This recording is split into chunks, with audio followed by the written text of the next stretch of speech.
अस्सलाम वालेकुम स्टूडेंट्स। आज की वीडियो में मैं आप लोगों को ये दिखाऊंगी कि मेरी वेबसाइट से आप लोग नोट्स कैसे डाउनलोड कर सकते हैं, कैसे बाय कर सकते हैं। बस थोड़ी देर की बात है, ज़रा सा बता देती हूँ। ये देखिए, ये शॉप की ऑप्शन है। इस पर जब आप जाएंगे तो यहाँ पे ये जितने भी प्रोडक्ट्स हैं जो आपको ख़रीदने हैं या लगे हुए हैं। सपोज़ आप कहते हैं मुझे ये वाले नोट्स चाहिए, आपने क्या करना है, सिंपली ऐड टू कार्ट पे क्लिक करना है। ऐड टू कार्ट का मतलब है जैसे आप स्टोर पे जाते हैं ना, शॉपिंग बैग में चीज़ें डालते हो, तो उस तरह से आप इसको परचेज़ कर सकते हो। मैंने थोड़ी देर पहले इंग्लिश स्टोरीज़ एंड सृदनी वाशतार इनको भी मैंने इस कार्ट में डाला था, यानी कि इस बास्केट में डाला था। आप यहाँ से अगर अल्टरनेटिव डिस्प्यूट की भी खरीदना चाहते हैं, आपने सिंपली ऐड टू कार्ट पे क्लिक कर देना है, तो ज़ाहिर है अल्टरनेटिव डिस्प्यूट की बुक भी यहाँ पे आ जाएगी। आप सारी देख लें कि जो जो चीज़ें आपको चाहिए ये सारी यहाँ पे मौजूद है। जो चीज़ नहीं चाहिए आप सिंपली डिलीट कर दें, ठीक है। तो जो चीज़ चाहिए होगी वो यहाँ मिल जाएगी। आपको सिंपली प्रोसीड टू चेकआउट पे क्लिक कर देना है। प्रोसीड टू चेकआउट पे जब आप क्लिक करेंगे तो क्या होगा कि आगे जैज़ कैश और इजी पैसा लगा होगा। आपने सिंपली क्या करना है, जैज़ कैश या इजी पैसा में से किसी एक ऑप्शन को चुन लेना है और बस उससे पे कर देना है। और जैसे आप पे करेंगे तो इसी वेबसाइट पे आपको डाउनलोड की ऑप्शन आएगी। तो ज़ाहिर है आपने इसको लॉगिन करना है इस वेबसाइट को। तो जिस जीमेल से आपने लॉगिन करके शॉपिंग की होगी उसी जीमेल पे वो नोट्स पड़े रहेंगे पूरी ज़िंदगी के लिए, ठीक है। तो इसीलिए मैंने ये ऑप्शन रखी है वेबसाइट वाली, ताकि जो स्टूडेंट्स जिनको जल्दी डाटा चाहिए किसी भी टाइम में जो टेक्स्ट मुझे कर देते हैं, ज़रा मेरा रिप्लाई लेट आता है बाज़-औक़ात, तो सच आप मेरी वेबसाइट से बाय कर लें। आप बस पे करें, उसी वक्त आपको नोट्स डाउनलोड के लिए मिल जाएंगे और उसी जीमेल पे वो पड़े रहेंगे। बेशक मोबाइल से डिलीट हो जाते हैं, आपके पास नोट लैपटॉप से डिलीट हो जाते हैं, कोई मसला नहीं है। जिस जीमेल से आपने लॉगिन करके मेरे नोट्स बाय किए हैं उसी जीमेल पे वो नोट्स पड़े रहेंगे, ठीक है। वहाँ से आप दोबारा भी उनको डाउनलोड करके यूज़ कर सकते हैं, देख सकते हैं, ठीक है। इतना ही था इस वीडियो में। खुदा हाफिज़। Separation of powers. अगर आप लोग पार्ट 1 में आप लोग का पॉलिटिकल साइंस हुआ करता था पंजाब यूनिवर्सिटी ऑफ लाहौर में 5 ईयर्स के अंदर, तो उस वक्त पॉलिटिकल साइंस में ट्राइकोनॉमी ऑफ पावर्स आता था पॉलिटिकल साइंस के अंदर एक चैप्टर। ये जो चैप्टर है ट्राइकोनॉमी ऑफ पावर, ये same to same separation of power के साथ मैच करता है। आप ये कर लें, अगर आपको ट्राइकोनॉमी ऑफ पावर्स अभी भी याद है तो आप ट्राइकोनॉमी ऑफ पावर्स की जगह सेपरेशन ऑफ पावर्स का नाम डाल दें।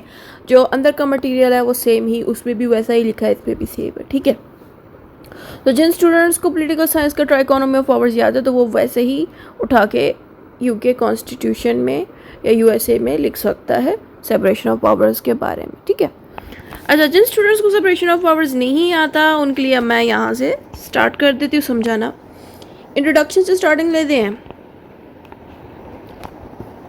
Separation of power is a rule that divides government's powers into 3 main parts: legislature, executive and judiciary. Separation of power में क्या होता है कि गवर्नमेंट की जितनी भी ताकतें हैं वो डिवाइड हो जाती हैं डिपार्टमेंट्स में, यानी कि हर डिपार्टमेंट को ना उसकी अपनी अपनी पावर्स मिल जाती हैं और डिवाइड होती हैं। यानी कि जो पावर लेजिस्लेटिव के पास है वो एग्जीक्यूटिव के पास नहीं होगी, ना ही जुडिशरी के पास होगी। जो पावर जुडिशरी के पास है वो एग्जीक्यूटिव और लेजिस्लेटिव डिपार्टमेंट के पास नहीं होगी। तो इस तरह से पावर्स डिवाइड हो जाती हैं। These ideas has influenced administrative law and how government works together. इस आइडिया, ये किस आइडिया का मतलब ये जो सेपरेशन ऑफ पावर है ये एक आइडिया है, ठीक है। इस आइडिया की वजह से गवर्नमेंट का जो एडमिनिस्ट्रेटिव सिस्टम है, गवर्नमेंट जिस तरह से चल रही है वो और भी अच्छी हो गई है। यानी कि एग्जीक्यूटिव, जुडिशरी, लेजिस्लेटर ये जब अलग से वर्क करते हैं ना, इसका ये फ़ायदा होता है कि जो गवर्नमेंट है वो बहुत अच्छे से वर्क करना शुरू कर देती है, ठीक है।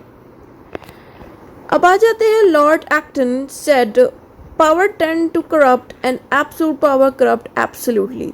लॉर्ड एक्टन बेसिकली एक बैरॉन थे। बैरॉन का मतलब एक ऐसे पर्सन जो बड़े अमीर थे। जो डोनाल्ड ट्रंप हैं, आप लोगों ने तो नाम सुना ही होगा, यूएस के प्रेसिडेंट हैं, ये भी बैरॉन है। क्योंकि ये बैरॉन बेसिकली उन लोगों को कहा जाता है जो बहुत ज़्यादा अमीर हों, जिनके बिजनेसेस इस्टेब्लिश्ड हों, जिनकी ज़मीनें जायदादें हों, ठीक है, रईस फैमिली से हों पहले से, तो उनको हम अमीर लोग कहने की बजाय बैरॉन्स का नाम दिया करते थे। तो यही लॉर्ड एक्टन भी एक बैरॉन थे, ठीक है, और ये पॉलिटिशियन भी होते थे, ठीक है। तो इन्होंने एक बड़ी काम की बात बोली थी कि पावर जो है जिसके पास भी होगी वो बंदा करप्शन करेगा, और जितनी ज़्यादा पावर्स उसके पास होंगी उतनी ही ज़्यादा वो करप्शन करेगा।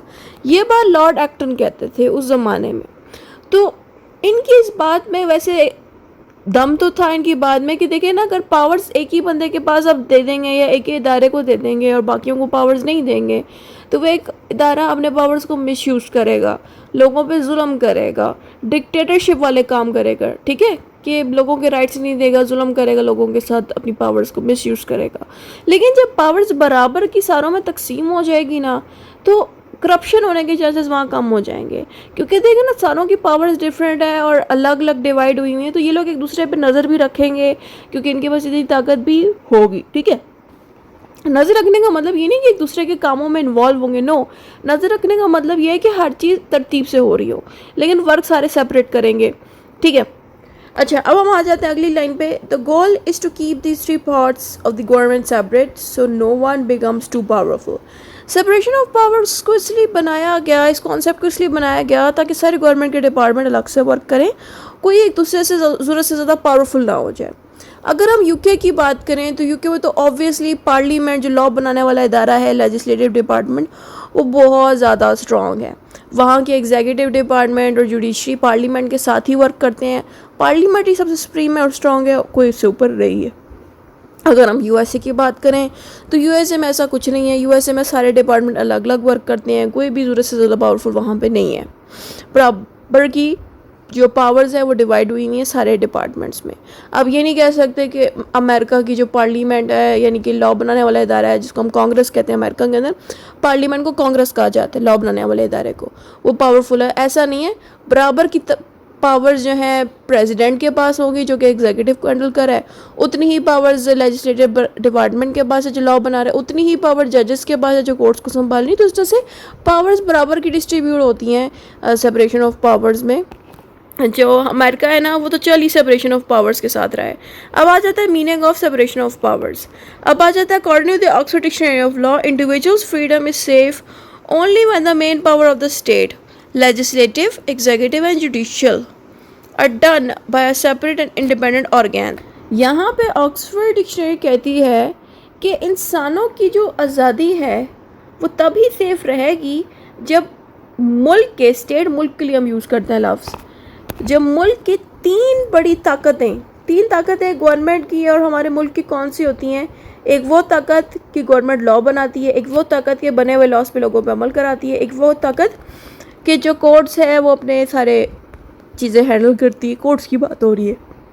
तो ये तीन ताकतें हैं, ठीक है। तो अगर ये तीनों ताकतें अलग होंगी तभी जो इंसान वहाँ रह रहे हैं उनको सेफ्टी मिलेगी, आज़ादी मिलेगी। ये बात हमें ऑक्सफोर्ड डिक्शनरी ऑफ लॉ की बुक कहती है। Definition of the doctrine of separation of powers.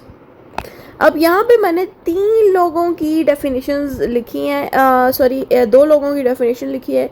ये वाली सिंपल डेफिनेशन है, इसमें किसी पर्सन का मैंने नाम नहीं लिखा।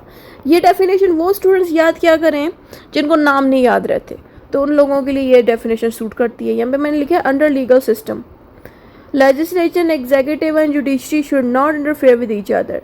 नॉर्मल डेफिनेशन बगैर किसी इंसान के आपने सिंपली ये बता देना है कि लेजिस्लेटिव, एग्जीक्यूटिव और जुडिशरी एक दूसरे के कामों में इंटरफेयर ना करें। यही चीज़ होती है सेपरेशन ऑफ पावर्स। ब्लैकस्टोन का आप नाम यूज़ करके भी बता सकते हैं डेफिनेशन के, no branch should take over the work of another branch. Blackstone कहता है कि एक ब्रांच के पास जो पावर्स हैं वो उसी में काम करें और दूसरे ब्रांच के कामों में इंटरफेयर ना करें, दूसरी ब्रांच के कामों को ना लेने की कोशिश करें। जैसे कि लेजिस्लेटिव ब्रांच अगर लॉ बना रहा है तो वो काम को एग्जीक्यूटिव ब्रांच और जुडिशरी के ब्रांच का काम खुद लेने की कोशिश ना करें, वो काम अपना कर रहे हैं उनको करने दें। ये बात ब्लैकस्टोन कह रहे हैं। फिर आगे आता है Wade and Phillips. Wade and Phillips के बारे में भी आप बातें बता सकते हैं कि वेड एंड फिलिप्स तीन बातें करते थे, different people of different organs. इन्होंने ये बात बोली कि one person should not be the part of more than one branch. Wade and Phillips ने एक डेफिनेशन दी कि एक ही बंदा जो है वो सिर्फ एक ही डिपार्टमेंट का जो है हेड हो या एक ही डिपार्टमेंट में काम करता हो, दो तीन डिपार्टमेंट्स में वो ना हो। ये मतलब इसकी बेस्ट एग्जांपल मैं एग्जांपल देके समझाती हूँ कि एक बंदा वकील है, ठीक है, वो गवर्नमेंट के इदारों में काम कर रहा है एज अ वकील, और वही वकील बाद में पॉलिटिशियन भी बन जाता है, लेकिन वो ऑलरेडी गवर्नमेंट के डिपार्टमेंट में भी और साथ में क्या हो रहा है, पॉलिटिशियन भी बन रहा है। तो ये चीज़ तो नहीं होगी, या तो वो गवर्नमेंट के डिपार्टमेंट में काम करे या तो वो पॉलिटिशियन बने, दोनों में से कोई एक ही काम वो कर सकता है, ठीक है। तो यही बात यहाँ समझाई जा रही है कि जो बंदा एक डिपार्टमेंट में काम कर रहा है वो दूसरे डिपार्टमेंट में नहीं होना चाहिए। ये बात हमें वेर्नर फिलिप्स कह रहे हैं। वेर्नर फिलिप्स एक और बात भी कहते हैं, नो इंटरफेरेंस, कि एक ब्रांच जो है खाम खा दूसरी ब्रांच को कंट्रोल करने की कोशिश ना करे। हाँ, अगर वो दूसरी ब्रांच कुछ गलत कर रही है, लॉ को फॉलो नहीं कर रही या मुल्क के कॉन्स्टिट्यूशन को फॉलो नहीं करी, फिर तो आप उनको समझा सकते हो, लेकिन आप उनके हर चीज़ पर उनको कंट्रोल नहीं कर सकते। फिर आगे आते हैं different functions for the different organs, each branch should do its own work only. Werner Phillips ये भी कहते हैं कि हर ब्रांच अपने हिस्से का काम करे, ना कि दूसरे के मामलों में इंटरफेयर करे। अब यहाँ से डेफिनेशंस ख़त्म हो जाती है। अब हमारी नेक्स्ट हेडिंग स्टार्ट हो जाती है, AIIMS of separation of powers. AIIMS का मतलब ये है कि ये सेपरेशन ऑफ पावर्स को किस मकसद के लिए, किस पर्पस के लिए बनाया गया। तो वो लाइन अब हम पढ़ेंगे। The main aim is to prevent the government from becoming tyrannical और अनफेयर। सेपरेशन ऑफ पावर्स को इसलिए बनाया गया ताकि गवर्नमेंट टायरेनिकल ना बन जाए और अनफेयर ना बन जाए। अनफेयर का मतलब है नाइंसाफ़ी ना करना शुरू कर दे, और टायरेनिकल का मतलब होता है कि डिक्टेटरशिप वाला सिस्टम ना स्टार्ट हो जाए मुल्क में। ठीक है, डिक्टेटर का मतलब ये है कि एक ऐसा डिपार्टमेंट या आदमी जो पूरे मुल्क को कंट्रोल कर रहा है और लोगों की सुन नहीं रहा, अपनी मर्जी कर रहा है और अपनी मर्जी से मुल्क को चला रहा है। तो इस तरह के बंदों को हम नॉर्मली डिक्टेटर्स कहते हैं, या इदारों को भी डिक्टेटर्स कहते हैं। सही है। तो इस डिक्टेटरशिप वाला रोल ना निभाए ये मुल्क, इसीलिए ऐसे मुल्कों में सेपरेशन ऑफ पावर्स मौजूद होता है, ताकि सारों डिपार्टमेंट के पास जब बराबर की पावर्स होंगी ना, तो कोई एक ज़रूरत से ज़्यादा ताकतवर नहीं होगा और हुकूमत नहीं चलाएगा दूसरों पे। तो जब बराबर की पावर्स हैं तो ज़ाहिर है हर चीज़ कंट्रोल में है, क्योंकि पावर्स जो है डिवाइड हो गई हैं इदारों में। अब हमारी नेक्स्ट हेडिंग आती है, why this doctrine is important. इसमें दोबारा से हमने लॉर्ड एक्टन के बारे में बात बता देनी है कि लॉर्ड एक्टन कहते हैं कि पावर क्या करती है, इंसान को करप्ट बना देती है। तो जितनी ज़्यादा पावर होगी उतना ज़्यादा वो बंदा करप्शन करेगा। एब्सोल्यूट पावर का मतलब है मुकम्मल पावर, ज़्यादा पावर्स मिल जाना।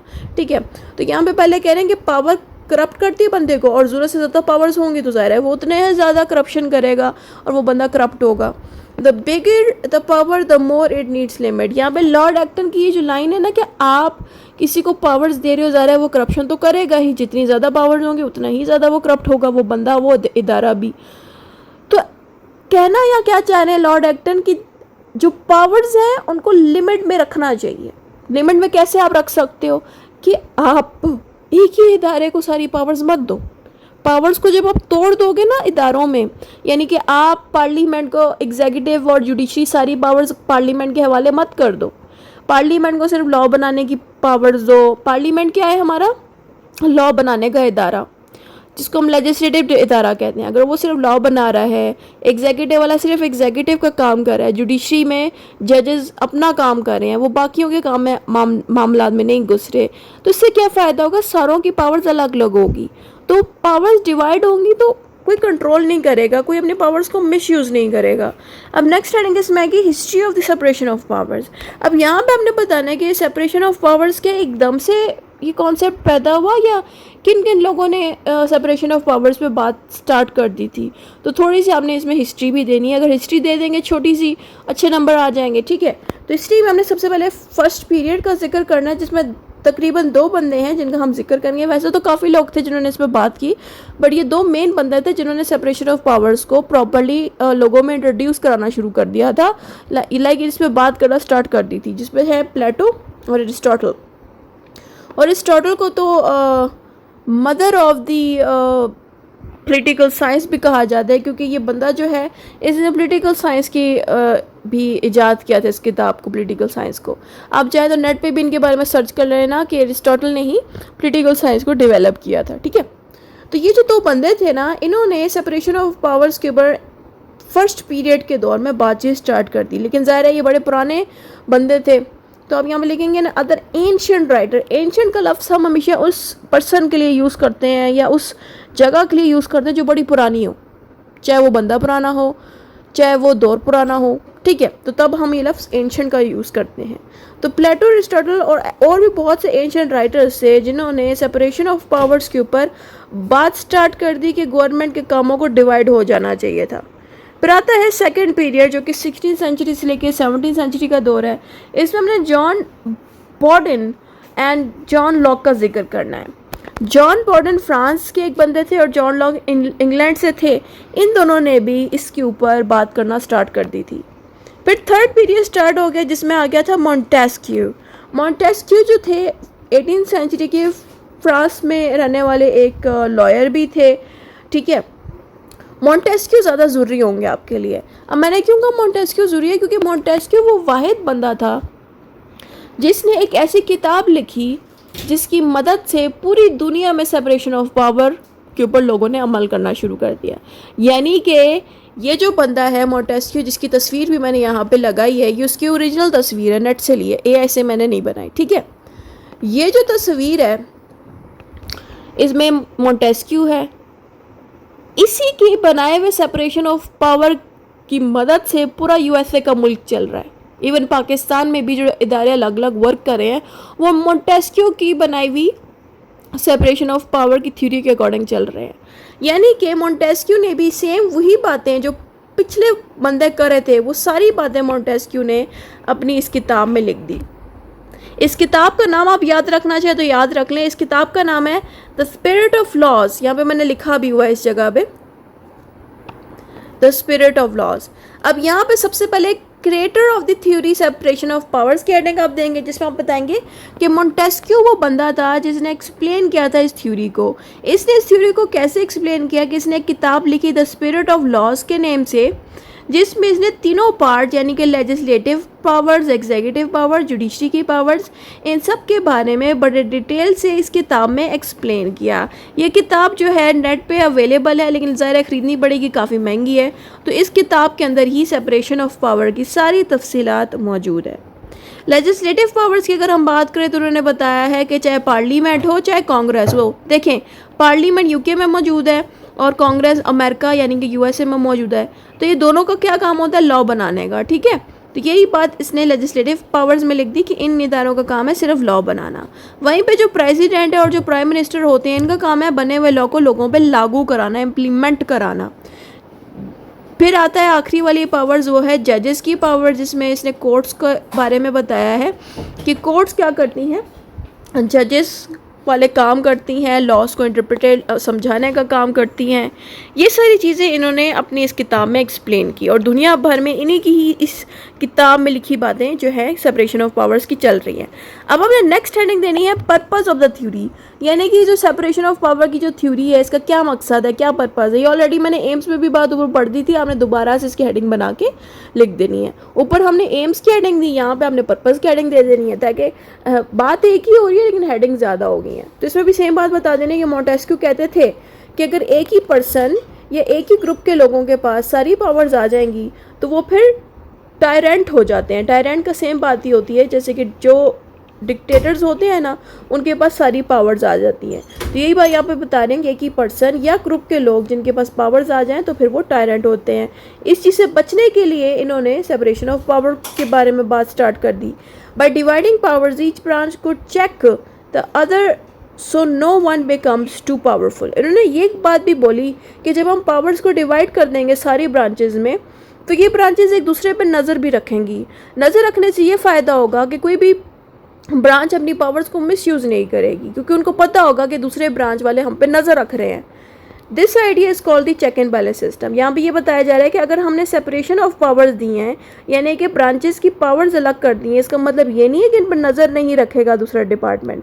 चेक एंड बैलेंस सिस्टम भी इन्हीं ने यानी कि इसी पर्सन मॉन्टेस्क्यू ने पहले सेपरेशन ऑफ पावर्स एक्सप्लेन की, साथ में ये भी एक्सप्लेन कर दिया कि चेक एंड बैलेंस सिस्टम भी होना चाहिए। चेक एंड बैलेंस सिस्टम के होने से क्या फ़ायदा होगा कि जो डिपार्टमेंट्स एक दूसरे से अलग होकर वर्क कर रहे हैं वो एक दूसरे पर नज़र रख सकते हैं। अब आ जाता है हमारे पास influence of Montesquieu. Influence of Montesquieu का मतलब ये है कि मॉन्टेस्क्यू की जो ये थ्योरी है, जो इसने किताब लिखी है सेपरेशन ऑफ पावर की, इसने कितने मुल्कों को मुतासिर किया। सबसे पहले हम इस पर नाम यूएसए का लिखेंगे, क्योंकि यूएसए वो पहला मुल्क था जिसने मॉन्टेस्क्यू की लिखी हुई सेपरेशन ऑफ पावर को अडॉप्ट किया और अपने मुल्क में तमाम ब्रांचेस को अलग कर दिया। तो यहाँ पे हम सबसे पहले लिखेंगे United States constitution in 1787 adopted the Montesquieu's theory, कि जब यूएसए का कॉन्स्टिट्यूशन बना था पहली दफ़ा 1787 में, तो मॉन्टेस्क्यू की ये जो थ्योरी है वो उसमें ज़बरदस्ती डाली गई उसके कॉन्स्टिट्यूशन के अंदर। It also inspired democratic government in many countries including Pakistan, India and others. और सिर्फ यूएसए नहीं बल्कि जितनी भी डेमोक्रेटिक कंट्रीज़ हैं जैसे कि पाकिस्तान हो गया, इंडिया हो गया, यहाँ पे भी मॉन्टेस्क्यू के सेपरेशन ऑफ पावर्स को यूज़ किया गया. आजकल की अगर हम बात करें तो separation of power is considered a basic principle of the democracy. Democracy के लिए सेपरेशन ऑफ पावर बड़ा ज़रूरी चीज़ है क्योंकि डेमोक्रेसी में भी यही बताया गया है कि हम आज़ादी से वोट दे सकते हैं, हमें आज़ादी मिलती है, राइट्स मिलते हैं. तो अगर सेपरेशन ऑफ पावर्स होगी तभी इंसानों को भी राइट्स मिलेंगे. लेकिन अगर सेपरेशन ऑफ पावर नहीं होगी, एक डिपार्टमेंट ज़रूरत से ज़्यादा अपने पावर्स को मिसयूज़ करेगा तो फिर वो लोगों का भी नहीं सोचेगा. डेमोक्रेसी सिस्टम ही फिर ऐसे मुल्क में ख़राब हो जाएगी अगर सेपरेशन ऑफ पावर्स की रिस्पेक्ट ना हो. फिर आगे आता है theory of separation of power. अब यहाँ पे क्या होता है कि दोबारा से हमने सेपरेशन ऑफ पावर्स की बातों को रिपीट कर देना है. अब यहाँ पे सबसे पहली हेडिंग आएगी मॉन्टेस्क्यूज़ व्यू. अब यहाँ में हमने दो लोगों के बारे में बताना है, एक है मॉन्टेस्क्यू, दूसरा है जेम्स मेडिसन. मॉन्टेस्क्यू वही पर्सन है जिसके बारे में हम ऑलरेडी पढ़ चुके हैं. इनके बारे में हम बता देंगे यहाँ पे कि liberty is lost if legislative and executive powers are in the same hands. यहाँ पे मॉन्टेस्क्यू का क्या व्यू था सेपरेशन ऑफ पावर्स के ऊपर. मॉन्टेस्क्यू कहते थे कि अगर हम लेजिस्लेटिव पावर्स, लॉ बनाने की पावर्स, और एग्जीक्यूटिव पावर्स यानी कि लॉ पे अमल करने की पावर्स, इन दोनों की पावर्स एक ही इदारे के हाथ में दे देंगे तो क्या हो जाएगा, liberty will be lost. Liberty को कहते हैं आज़ादी ख़त्म हो जाएगी. Liberty is lost if judiciary is not separate from legislature. यहाँ पे कह रहे हैं एक और बात भी कि जो जजेस हैं, जो कोर्ट्स हैं, उनकी भी जो आज़ादी है उसी वक्त ख़त्म हो जाएगी जब लेजिस्लेटिव ब्रांच जुडिशरी पे कंट्रोल करना शुरू हो जाएगा और जुडिशरी के साथ मिल के वर्क करना शुरू हो जाएगा. ये चीज़ भी इन्होंने बताई. आगे आता है जजेस must not be combined with executive powers, they must act Fairlie. कि जो जजेस हैं उनकी भी पावर्स एग्जीक्यूटिव के साथ नहीं चलनी चाहिए. पावर्स एग्जीक्यूटिव के साथ का मतलब यह है कि एग्जीक्यूटिव और जुडिशरी इन दोनों को एक दूसरे के साथ मिलकर नहीं चलना चाहिए. उसका रीज़न ये है कि एक ही डिपार्टमेंट की तरह ये दोनों फिर वर्क करेंगे. तो यहाँ पे ये कह रहे हैं कि दोनों को अपना अपना काम करना चाहिए. एग्जीक्यूटिव अपना करे, जुडिशरी अपना काम करे, तो तब ही सब कुछ सही रहेगा. तो ये बात हमें मॉन्टेस्क्यू समझा रहे हैं. अब हम आ जाते हैं जेम्स मेडिसन पे.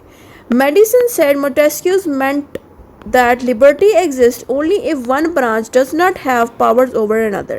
मेडिसन एक बहुत मशहूर पर्सन थे, ये पॉलिटिशियन भी थे.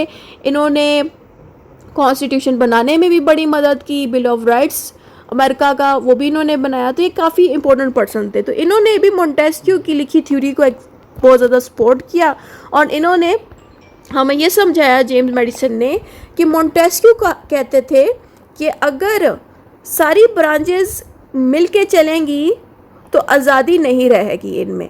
इसीलिए हमें चाहिए कि हम सारी ब्रांचेस को अपनी अपनी पावर्स दें और ये एक दूसरे के मामलों में इंटरफेयर नहीं करें ताकि ये आज़ादी से चलें, आज़ादी से अपने फंक्शंस परफॉर्म करें. तो ये चीज़ हमें जेम्स मेडिसन बता रहे हैं. ये है जेम्स मेडिसन. फिर आगे आता है effect of the doctrine. Effect का मतलब ये है कि सेपरेशन ऑफ पावर्स के आने से या जो मुल्क है जो सेपरेशन ऑफ पावर पे अमल करता है, तो ऐसे मुल्क पे सेपरेशन ऑफ पावर्स की वजह से क्या इफ़ेक्ट पड़ेगा, क्या असर पड़ेगा, वो बात अब यहाँ पे बतानी है. Separation of power shaped administrative law and government works. Blackstone said, if one person has all legislative, executive and judicial powers, personal liberty will end. Separation of power से क्या असर पड़ा कि जो एडमिनिस्ट्रेशन है, गवर्नमेंट को चलाने का पूरा जो सिस्टम है वो और बेहतर हो गया और गवर्नमेंट अच्छे से वर्क करने लग गई. ब्लैकस्टोन एक और बात बोलते हैं कि अगर आप लेजिस्लेटिव, एग्जीक्यूटिव और जुडिशरी की पावर्स अगर एक ही पर्सन के हाथ में दे दोगे तो जो आज़ादी है वो परमानेंटली ख़त्म हो जाएगी. अब आता है criticism of separation of powers. Criticism में ये बात बताई जाएगी कि सेपरेशन ऑफ पावर्स में कौन सी कमी है और नेगेटिव बातें हम यहाँ पे लिखेंगे. तो सबसे पहले आता है Britain never fully adopted it. यहाँ पे ये यूके के मुल्क की बात कर रहे हैं कि यूके के मुल्क में सेपरेशन ऑफ पावर्स मौजूद तो है लेकिन वो उस पर अमल नहीं करते. वहाँ पे इसी तरह होता है कि जो पार्लियामेंट है, लेजिस्लेटिव ब्रांच है, उसका कंट्रोल जजेस के ऊपर भी होता है, उसका कंट्रोल एग्जीक्यूटिव के प्राइम मिनिस्टर पे भी होता है और इस वजह से वहाँ पे ये चीज़ इतनी नहीं चलती. और कुछ ऐसे मुल्क इसके अलावा और भी हैं जहाँ पे सेपरेशन ऑफ पावर्स होने के बावजूद भी उस पर अमल नहीं किया जाता. फिर आता है government powers often overlap. Government power often overlap का मतलब ये है कि जब हम पावर्स बराबर की डिवाइड कर देंगे सारों में तो इनकी ताकतें एक दूसरे के साथ टकराएंगी। इसका मतलब ये इस बात का कि अगर पावर्स डिवाइड कर दी जाएंगी तो बाकी डिपार्टमेंट्स क्या करेंगे, अपने आप को बेहतर बनाने की कोशिश करेंगे दूसरे से। तो एक ये भी जंग स्टार्ट हो जाएगी जब पावर्स डिवाइड कर दी जाएंगी। ये भी एक नेगेटिव चीज़ हमें देखने को मिलती है सेपरेशन ऑफ पावर में। Some actions need shared powers. Some actions need shared power का मतलब ये है कि बेशक हम इनकी पावर्स अलग भी कर दें तब भी इनको मिलके चलना पड़ेगा। इस लाइन का मतलब ये है कि बेशक आप लेजिस्लेटिव डिपार्टमेंट को लॉ बनाने की पावर्स दे दो, लेकिन कहीं ना कहीं उसको भी जुडिशरी के साथ मिलके भी चलना पड़ सकता है, एग्जीक्यूटिव के साथ मिलके चलना पड़ेगा कुछ जगहों पे। ये चीज़ भी यहाँ बताएगी कि सेपरेशन ऑफ पावर्स पे मुकम्मल तौर पे अमल नहीं किया जा सकता, कई जगहों पे इनको मिलके भी चलना पड़ेगा एक दूसरे के साथ। Modern states need flexible powers to solve complex problems. और यहाँ पे ये कहने हैं कि जो नई स्टेट्स हैं, नई नई जो कंट्रीज़ बन रहे हैं, ज़ाहिर है वहाँ पे सेपरेशन ऑफ पावर्स पे इतना अमल नहीं किया जाता, सारे डिपार्टमेंट्स मिल के ही चल रहे होते हैं, इसलिए सेपरेशन ऑफ पावर पे फुली सब लोग कंट्रोल और अमल नहीं करते। अब आ जाता है हमारे पास separation of powers in practice. इस लाइन का मतलब यह है कि कौन से मुल्क में अभी के दौर में सेपरेशन ऑफ पावर पे अमल किया जा रहा है। तो सबसे पहले तो हम इसमें यूएसए का मुल्क रखेंगे। तो यूएसए बहुत स्ट्रिक्टली सेपरेशन ऑफ पावर को फॉलो करता है। इवन इसके कॉन्स्टिट्यूशन के आर्टिकल 1 से लेकर 3 में तमाम डिपार्टमेंट्स की पावर्स अलग से डिफाइन की गई हैं, अलग से बताई गई हैं। अगर अलग से पावर्स बताई गई हैं तो ये एक निशानी है कि इस मुल्क में सेपरेशन ऑफ पावर्स मौजूद है। अगर पावर्स नहीं बताई गई तो फिर यहाँ पे हम देख सकते हैं कि पावर्स शायद मिक्स हुई हुई एक दूसरे के साथ, सेपरेशन ऑफ पावर्स नहीं है। लेकिन यहाँ पे इस मुल्क में सारी पावर्स अलग अलग प्रॉपरली कॉन्स्टिट्यूशन में बताई गई हैं, जिससे साफ ज़ाहिर होता है कि वहाँ पे सेपरेशन ऑफ पावर्स मौजूद है। इवन इस मुल्क में चेक एंड बैलेंस भी बड़ी मौजूद है। चेक एंड बैलेंस का मतलब ये है कि अगर एग्जीक्यूटिव डिपार्टमेंट सही से वर्क नहीं करेगा, अपनी पावर्स को मिसयूज़ करेगा, जैसे कि प्रेसिडेंट अपने पावर्स को मिसयूज़ करेगा, लेजिस्लेटिव ब्रांच और जजेस इस पे कंट्रोल करेंगे। सेम चीज़ बाकियों के साथ भी होगी कि अगर जजेस सही से काम नहीं करेंगे तो दोनों डिपार्टमेंट्स इन पे कंट्रोल करेंगे। तो ये चीज़ है वहाँ पे। अब आ जाता है इंग्लैंड। इंग्लैंड में ये मौजूद तो है लेकिन इस पर फॉलो नहीं किया जाता, यानी कि सेपरेशन ऑफ पावर इंग्लैंड में उतनी फॉलो नहीं की जाती, मौजूद है। पावर्स वहाँ पे कंबाइन नहीं होती हैं, यानी कि जो पावर पार्लियामेंट की होगी, लेजिस्लेटिव डिपार्टमेंट की होगी, वही पावर्स उनके प्राइम मिनिस्टर के पास भी होगी। तो इस तरह से इनकी पावर्स में मिक्सिंग है इंग्लैंड के मुल्क में, यानी कि यूके के मुल्क में। अगर हम पाकिस्तान की बात करें तो पाकिस्तान ने भी सेपरेशन ऑफ पावर को अडॉप्ट तो किया है, लेकिन पाकिस्तान भी वैसे ही जैसे यूके के मुल्क है ना कि सारे ब्रांचेस एक दूसरे के साथ मिलकर चल रहे हैं, तो पाकिस्तान में भी इसी तरह से है कि सारे ब्रांचेस एक दूसरे के साथ मिलकर चल रहे हैं। सेपरेशन ऑफ पावर है ज़रूर, लेकिन पाकिस्तान भी उस पर उतना अमल नहीं करता। अगर हम आर्टिकल 175 की बात करें तो यहाँ पे एक चीज़ ज़रूर हमें देखने को मिलती है कि जुडिशरी को इंडिपेंडेंट रखा है, यानी कि अगर आर्टिकल 175 आप रीड करें तो उस पर क्लियरली लिखा है कि पाकिस्तान का जो जुडिशरी है, कोर्ट्स हैं, वो अलग से वर्क करेंगी, कोर्ट्स के साथ बाकी डिपार्टमेंट इंटरफेयर नहीं करेंगे। तो इस लाइन का मतलब ही यही है कि इस लाइन में सेपरेशन ऑफ पावर्स को यूज़ किया गया है। इससे ज़्यादा सेपरेशन ऑफ पावर पाकिस्तान में भी उतनी नहीं है जैसे कि यूके में। फिर आगे आ जाता है कंक्लूजन। जो भी ऊपर पढ़ा है वही हमने 4 से 5 लाइन में कंक्लूजन में लिखना है। ये मेरा दूसरा चैनल है और यहाँ पे आप लोगों को मूवी की तरह सारे टॉपिक्स मिलेंगे, यानी कि जो स्टूडेंट्स बोर हो जाते हैं नॉर्मल टॉपिक्स को देखते हुए तो उनको मैं मूवी की शक्ल में भी वीडियोस एक्सप्लेन कर देती हूँ। जैसे कि जो स्टोरीज़ हैं, स्टूडेंट्स का नहीं दिल करता बाज़-औक़ात स्टोरीज़ को रीड करने का, तो यहाँ पे मूवी की शक्ल में मैंने एक्सप्लेन की है। मूवी सुन लें, इस तरह से एक्सप्लेन्ड है। उसके 2 सीक्रेट पेट्स थे, एक हैन और एक फेरेट।